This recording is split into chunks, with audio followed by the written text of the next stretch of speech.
Hello, friends. Welcome to Creative Medicine. In this lecture, we will learn about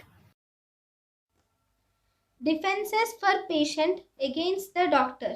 Res ipsa loquitur. In res ipsa loquitur, the thing or fact speaks to itself.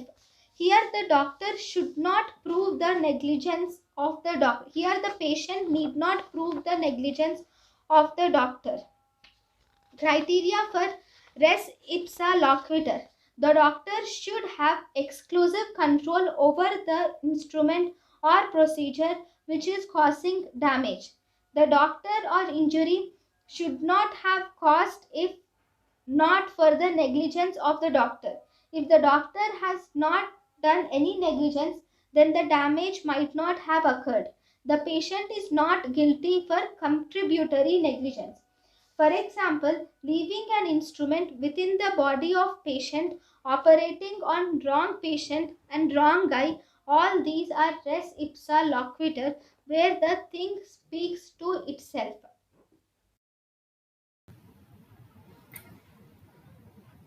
thank you and thank you for watching.